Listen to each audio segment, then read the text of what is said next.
चाहिए। If I understand you correctly, Shankaracharya ji, you're saying that a Hindu temple in place of the mosques in Kashi and Mathura is essential and important, it must happen.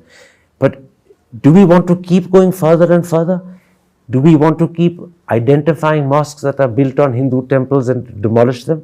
Or is it a full stop after Kashi and Mathura? नहीं, ये तो जब हम लोग बैठेंगे तब ना बात होगी। देखिए, पहले ये बात निकल करके आई थी, हम लोगों ने चर्चा किया, हम लोगों ने बहुत सारी चर्चा लोगों के साथ की है। यहाँ तक कि जब सुप्रीम कोर्ट ने ये कहा था कि हम फैसला दें, इससे अच्छा है आप लोग आपस में बैठ करके इस बारे में तय कर लीजिए, वो ज़्यादा शोभायमान होगा।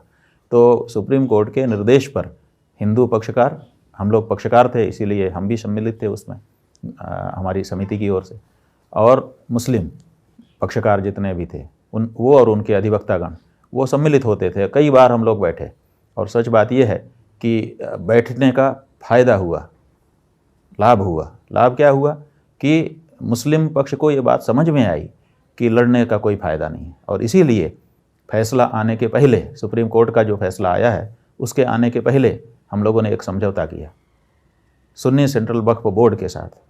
और सुन्नी सेंट्रल वक्फ बोर्ड के जो अध्यक्ष थे उस समय के, सीतापुर उत्तर प्रदेश के रहने वाले जफ़र फारूकी साहब, उन्होंने उस पर हस्ताक्षर किए और उन्होंने उस में कहा कि ये नाम बाबरी मस्जिद नाम की जो वस्तु है उससे हम जो भी अभी दावे कर रहे थे वो सब दावा वापस लेते हैं।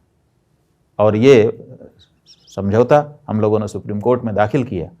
इस समझौते के बाद 5-0 से फैसला आया। अगर ये समझौता नहीं होता तो ऐसी वर्डिक्ट ना आती 5-0 की। चूँकि मुस्लिम पक्ष ने दावा ही छोड़ दिया था, इसलिए फिर किसी भी को कुछ कहने का अधिकार नहीं रह गया था जजेस को, इसलिए उन्होंने 5-0 से फिर एक पक्ष में फैसला दिया। तो ये बातचीत करने से हुआ ना, बिना बातचीत के तो नहीं हो सकता था। बिल्कुल। तो बातचीत करने से सब समस्या का समाधान होता है। और अगर हम विवाद के बिंदु बनाए रखते हैं तो थोड़े से लड़कों को तो अच्छा लगता है कि हम नहीं, अपना अभिमान उनका पुष्ट हो जाता है, लेकिन पूरा समाज कहीं ना कहीं उसकी विभीषिका को झेलता रहता है।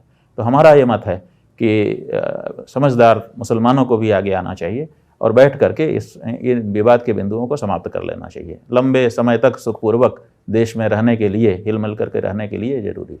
Shankaracharya ji, the interview you're giving me will be seen by BJP leaders. It will be seen by BJP ministers. मुझे पता नहीं, but it's quite possible the Prime Minister may see it. The BJP has said that the person who is introducing politics into the Ram Mandir is yourself and perhaps the other Shankaracharyas.